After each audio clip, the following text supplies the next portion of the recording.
2025년 6월 21일 역대상 21장 1절에서 17절 다윗의 인구조사에 대한 본문입니다. 이 말씀으로 매일 성경 말씀 묵상 나누도록 하겠습니다. 사탄이 이스라엘을 치려고 일어나서 다윗을 부추겨 이스라엘의 인구를 조사하게 하였다. 그래서 다윗은 요압과 군사령관들에게 지시하였다. 어서 보엘세바에서부터 단에 이르기까지 이스라엘의 인구를 조사하여 그들의 수를 나에게 알려주시오. 그러자 요압이 말하였다. 주님께서 그의 백성을 지금보다 100배나 더 불어나게 하여 주시기를 원합니다. 높으신 임금님, 백성 모두가 다 임금님의 종들이 아닙니까? 그런데 어찌하여 임금님께서 이런 일을 명하십니까? 어찌하여 임금님께서는 이스라엘을 벌받게 하시려고 하십니까? 그러나 요압은 더 이상 왕을 설득시킬 수 없었으므로 물러나와서 온 이스라엘을 두루 돌아다닌 다음에 예루살렘으로 돌아왔다. 요압이 다윗에게 백성의 수를 보고하였다. 칼을 빼서 다룰 수 있는 사람이 온 이스라엘에는 110만이 있고 유다에는 47만이 있었다. 그러나 요압은 왕의 명령을 못마땅하게 여겨 레위와 베냐민은 이 조사에 포함시키지 않았다. 하나님께서 이 일을 악하게 보시고 이스라엘을 치셨다. 그래서 다윗이 하나님께 자백하였다. 내가 이런 일을 하여 큰 죄를 지었습니다. 그러나 이제 이 종의 죄를 용서해 주시기를 빕니다. 참으로 내가 너무나도 어리석은 일을 하였습니다. 주님께서 다윗의 선견자 갓에게 말씀하셨다. 너는 다윗에게 가서 전하여라. 나 주가 말한다. 내가 너에게 3가지를 제안하겠으니 너는 그 가운데서 하나를 택하여라. 그러면 내가 너에게 그대로 처리하겠다. 갓이 다윗에게 가서 말하였다. 주님께서 말씀하십니다. 너는 선택하여라. 3년 동안 기근이 들게 할 것인지 원수의 칼을 피하여 3달 동안 쫓겨다닐 것인지 아니면 주님의 칼 곧 전염병이 사흘 동안 이 땅에 퍼지게 하여 주님의 천사가 이스라엘 온 지역을 멸하게 할 것인지를 선택하여라.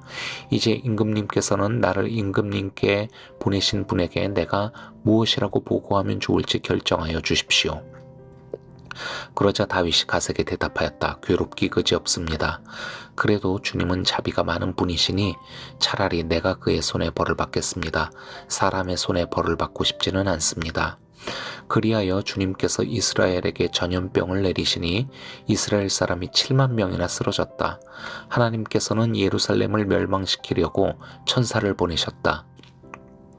그러나 주님께서는 천사가 예루살렘을 멸망시키는 것을 보시고서 재앙 내리신 것을 뉘우치시고 사정없이 죽이고 있는 그 천사에게 그만하면 됐다. 이제 너의 손을 거두어라 하고 명하셨다.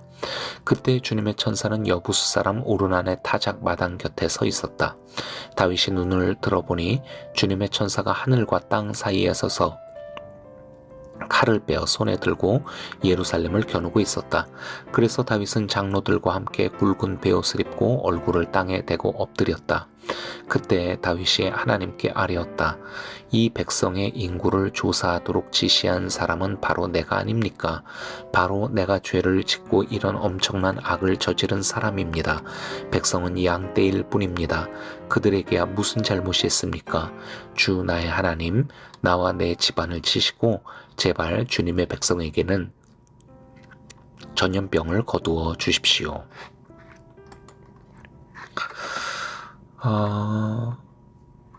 사탄이 1절을 보게 되면은 이스라엘을 치려고 일어나서 다윗을 부추겨 이스라엘의 인구를 조사하게 했다라고 기록이 되어 있습니다.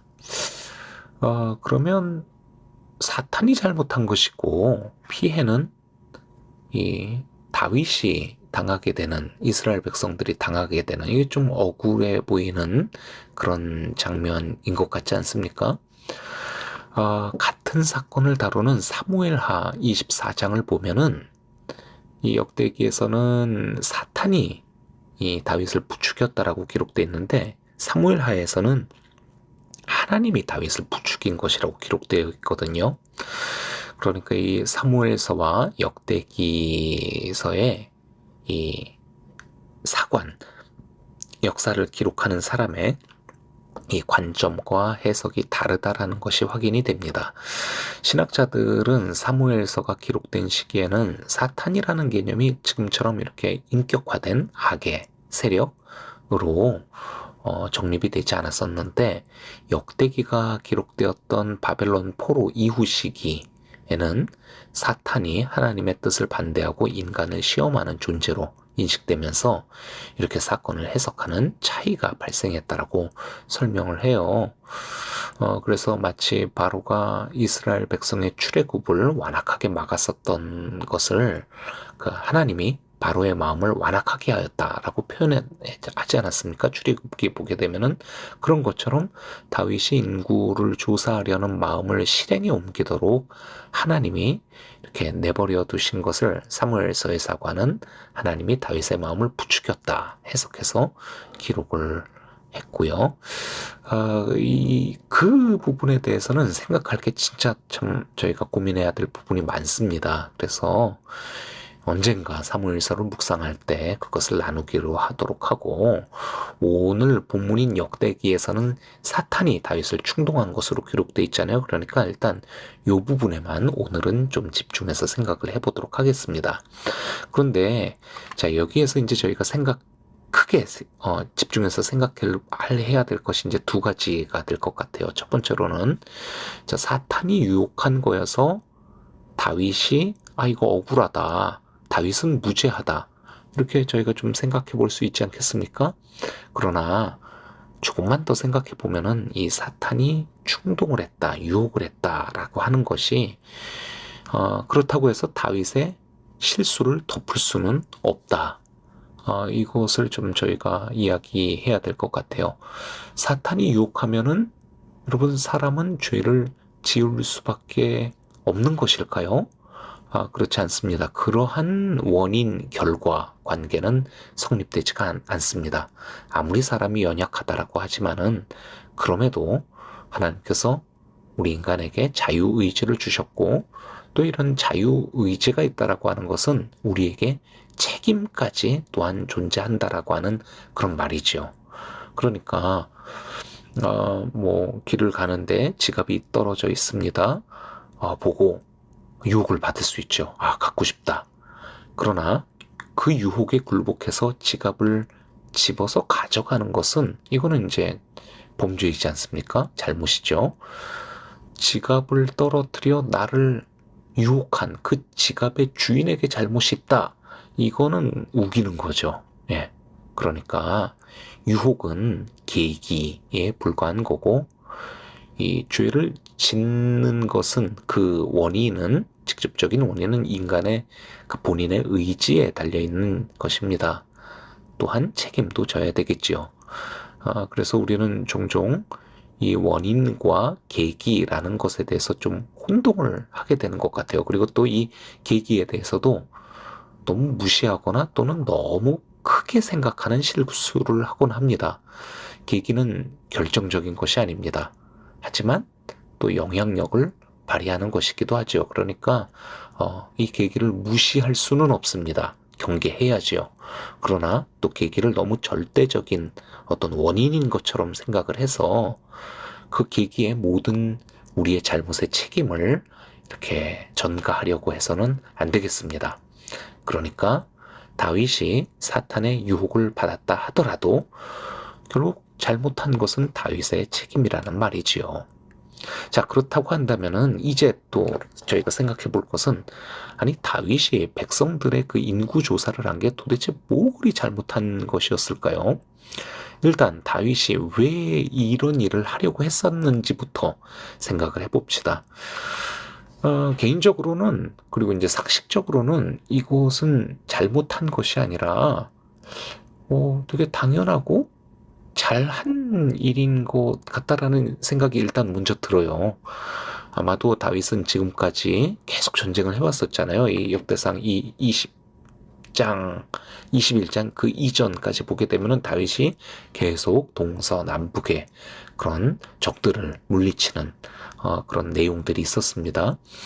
이렇게 계속 전쟁을 해오면서 아마 뭔가 좀 이건 개선해야 되겠다, 그 개선의 내용이 바로 이 인구조사, 싸울 수 있는 병력이 얼마나 되는지 우리 나라에 이것을 파악하려고 했었던 게 아닐까라는 생각이 들어요.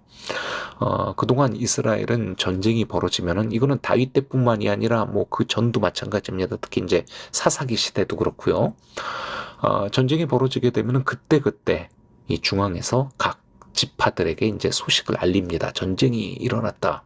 뭐 침략군이 이제 온다. 우리 싸우자.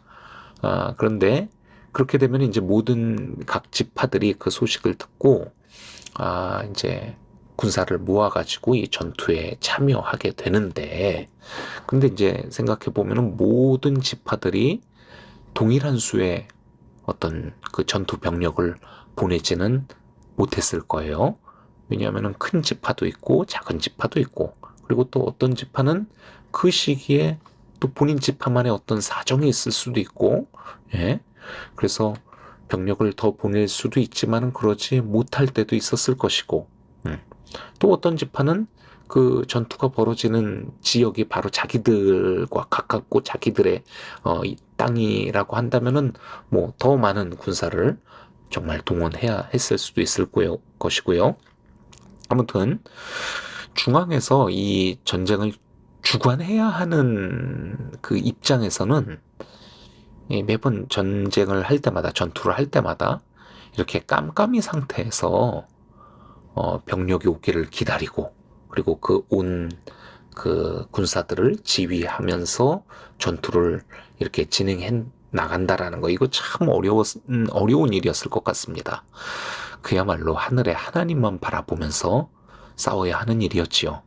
그리고 이제 전쟁이 끝나고 나서 또 지파별로도 어디는 뭐 몇 명이 왔고 어디는 또 요거밖에 안 왔네, 뭐 갈등할 수 있죠. 그리고 또 우리 지파가 이번에는 가장 전투에 공헌을 했으니까, 승리에 공헌을 했으니까 뭐 전리품은 우리가 뭐 가장 많이 챙겨야 된다, 뭐 이런 얘기도 있고, 뭐 다투고, 하여간 전쟁이 시작되는 그 시작부터 끝날 때까지 참 시끄러웠을 것입니다. 왕의 입장에서 생각해 보면은, 다윗의 입장에서 생각해 보면은 기존의 이런 이스라엘의 이 군대 모집 방법은 참 느리고 불편한, 불합리한 부분들이 많습니다. 그러니까 전쟁 전에 평소에 어느 지파에 몇 명이나 싸울 수 있는 인원이 있는지 이렇게 인구를 미리 잘 파악을 해놓으면은, 전쟁이 벌어지면은 야 이제 시작됐다, 전쟁이 어느 지파 몇 명이었지, 몇 명 보내라, 이렇게 이제 명령할 수 있는 것이죠. 그러니까 전쟁을 준비를 할 때부터 예측이 가능해지고 싸울 수 있는 전략을 또 마련을 할 수가 있고, 하여간 좋은 겁니다, 이거 다. 그리고 다윗 이후의 역사를 보게 되면 유다의 왕들 대부분 다 이스라엘 왕들도 그렇고 이런 인원 계수의 수준을 넘어서서 아예 몇십만의 상비군을 유지하기도 하고, 그리고 이게 문제가 되는 적이 없거든요, 이후에. 예, 그런데 왜 지금 이 장면에서 하나님은 다윗이 이렇게 인구를 계수하는 이 모습을 죄로 규정을 하고 큰 벌을 주려고 하시는 것이었을까요? 그러니까 이 인구의 수를, 병력의 수를 이렇게 파악을 한다라는 거, 이거 자체가 문제라기보다는 이 일을 지금 어떤 시기에, 지금의 이 시기가 어떤 시기인지, 그리고 이 시기에 있어서 다윗의 마음이 어떠했는지, 이거를 지금 문제 삼으시는 것 같습니다. 자, 다시 한번 생각해 봅시다. 현재 다윗은 역대기에 지금 그 기록된 내용들을 보자고 한다면은 이미 사방의 모든 적들을 제압했고, 그리고 이 다윗의 왕으로서의 이 절대적인 입지는 굉장히 굳건한 상황이거든요. 그런데 이 상황에서 지파별 그 싸울 병사의 수를 확인하려고 한다라는 거, 이거는 자, 한편으로는 이제부터는 옛날과 달라. 내가 각 지파 몇 명이 있는지 내가 다 알 거고, 그리고 나중에 너네 그 수만큼 불러낼 거야. 이렇게 나라를, 각 지파들을, 백성들을 확실하게 통제하겠다. 내가 앞으로 그렇게 동원하겠다. 그런 이 왕의 의지를 보여준 것이라고 할 수가 있겠지요. 그리고 그 본문에 이제 막 6절을 보게 되면은 그 다윗의 명령을 수행했었던 이 요압이, 군대 장관 요압이 이 왕의 명령을 못마땅히 여겨서 레위와 베냐민은 이 조사에 포함시키지 않았다라고 합니다. 그러니까 다윗이요, 지금 이 정말 온 이스라엘의 모든 지파 백성들의 수를 다 포함을 한 건데 거기에 레위 지파도 있었다라는 거예요. 레위 지파는 우리가 아는 것처럼 할 일이 있는 성전을, 그 제사를 섬기는 그 일을 감당해야 되는 사람들인데, 이 사람들까지도 잠재적 미래의 싸울 병사로 그렇게 생각을 하고 그 인원까지 다 파악하라고 했었다라는 것이 이 다윗의 명령이었다라는 겁니다.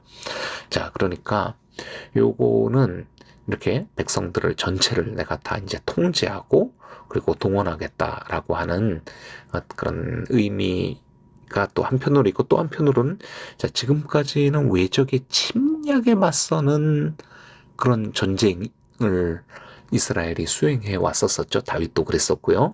그런데 이제 적어도 이스라엘의 이 동서남북의 적들은 지금 이제 꼼짝 못하고 있는 상황이에요.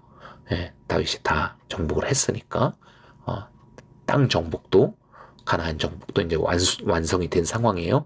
그런데 여기에서 이제 더 나아가서 이제 다윗의 입장에서 본다고 한다면, 다윗의 어떤 생각으로 그러니까 긍정적으로 표현하자면은 좀 더 적극적으로 가능한 미래의 우리나라를 위협할 요소들을 선제적으로 대처하겠다.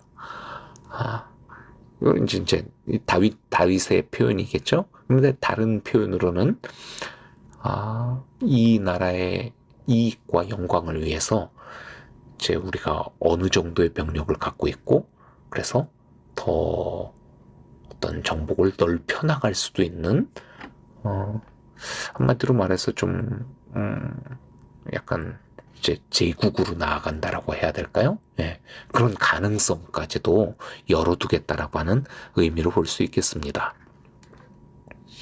자, 그래서 하나님은 이런 다윗의 중심이, 이 이스라엘에서의 전쟁이 지금까지는 온전히 하나님을 의지하며 하나님께 맡기며, 그래서 군사를 모으시는 이도 하나님, 그리고 승리케 하시는 이도 하나님이었었던 이런 지난 날을 이제는 버리고, 이제 왕이 주권자이자 통치자로서 백성들과 지파들에게 언제든 동원할 수 있는 명령을 내리겠다라고 하는 그런 야심으로 보시고 이것을 이제 죄로 규정하신 것이죠.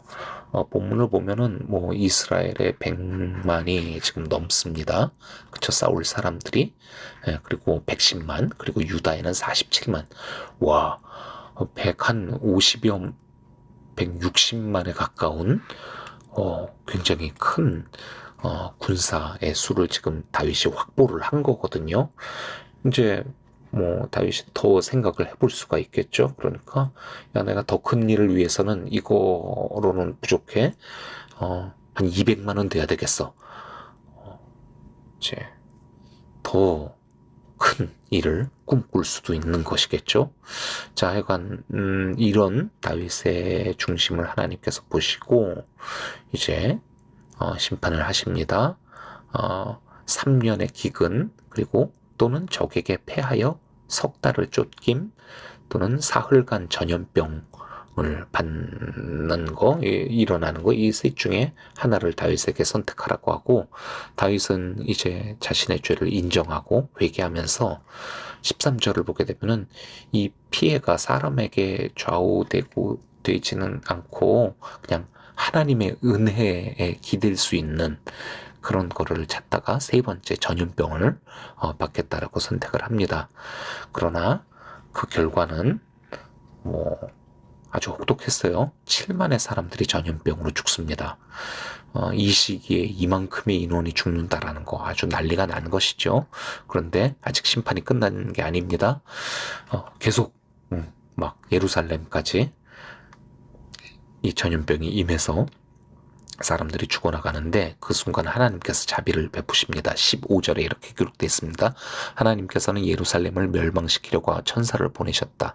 그러나 주님께서는 천사가 예루살렘을 멸망시키는 것을 보시고 재앙 내리신 것을 뉘우치시고 사정없이 죽게 있는 그 천사에게 그만하면 됐다. 이제 너의 손을 거두어라 하고 명하셨다. 그때 주님의 천사는 여부수 사람 오르난의 타작 마당 곁에 서 있었다. 하나님이 천사의 공격을 멈추십니다. 그리고 다윗의 눈을 열어 이 장면을 보게 하시죠. 그래서 다윗이 17절에서 이렇게 탄원합니다. 그때 다윗이 하나님께 아뢰었다. 이 백성의 인구를 조사하도록 지시한 사람은 바로 내가 아닙니까? 바로 내가 죄를 짓고 이런 엄청난 악을 저지른 사람입니다. 백성은 양떼일 뿐입니다. 그들에게 무슨 잘못이 있습니까? 주 나의 하나님, 나와 내 집안을 치시고 제발 주님의 백성에게는 전염병을 거두어 주십시오. 그러자 하나님은 선지자 갓을 시켜서 천사가 멈춰있던 여부수 사람 오르난의 타작 마당에서 제사를 드리라 하게 하고 다윗은 그 땅을 값을 주고 사서 그곳에서 번제와 화목제 제사를 드립니다. 자, 역대기 저자는 역대상 21장에서 왜 이 이야기를 기록하였을까요? 지금부터 역대상의 마지막 끝날 때까지 역대기는 다윗의 성전 건축 준비 과정을 다룹니다. 이 성전은 이전에 다윗이 한번 자기가 너무 잘 살고 잘 나가고 있는데 주님의 언약궤는 너무 초라한 곳에 있어서 안 되겠다. 내가 번듯하게 주님을 위해 성전을 지어야겠다. 그랬다가 이제 거절당했었죠. 하나님께. 그랬던 것이 이번 이 사건을 계기로 다시 준비되기 시작합니다. 다윗이 사울 때와 같은 정말 큰 잘못을 저질렀죠. 그래서 국가적 파멸을 겪는 상황에서 하나님께서 은혜를 베푸셔서 회개의 기회를 주시고 이때 다윗은 백성을 살리기 위해 자신을 희생하는 그런 선한 목자의 모습을 보이죠. 그래서 하나님은 심판의 손을 거두시고 그 자리에서 제사를 드리게 합니다. 자, 심판이 임하는 최전선의 자리에서 예배를 드렸던 곳, 그 오르난의 타작 마당이 이제 예루살렘 성전의 터가 되게 되는 것이에요. 고대 세계에서 성전은 인간 권력자가 자기의 성공과 능력을 자랑하며 신에게 바치는 것, 신에게 해드리는 것이었습니다. 그러나 다윗은 자신이 죄를 저질러 심판을 받아 망하게 된 상황에서 하나님의 은혜로 살게 된 것에 대한 감사의 의미로 이곳을 성전토로 삼아 성전을 건축을 준비를 하는 것입니다. 여기에서 이제 역대기가 말하는 성전의 의미가 드러나는 것이죠. 성전은 망할 수밖에 없는 인간에게 베풀어진 하나님의 은혜를 감사하는 곳, 죄와 죽음 그리고 구원과 생명의 경계선에 위치하는 곳, 하나님과 인간이 화해하는 곳인 것입니다. 포로 귀환한 백성들 가장 먼저 성전을 지었죠. 역대기의 저자는 그 당시 이 포로 귀환한 이스라엘 백성들과 바로 이러한 성전의 의미를 나누고 싶었고 그 의미를 지키고 싶었기 때문에 이제 먼저 그 성전이 어떤 터에서 어떤 계기로 지어지게 됐는지를 오늘 이제 나누었고요. 이제 그 다음 준비되어지는 과정에 대해서 아주 길게 자세하게 설명할 것입니다. 오늘 이 내용 저희 마음에 새기면서 함께 기도하겠습니다. 하나님 아버지, 죽을 수밖에 없는, 심판받을 수밖에 없는 바로 그곳에서 하나님의 은혜가 임하였고 다윗이 자신을 희생하며 백성을 살려달라 간구한 바로 그 자리에 주님의 성전이 세워지는 이 장면을 오늘 우리가 봅니다.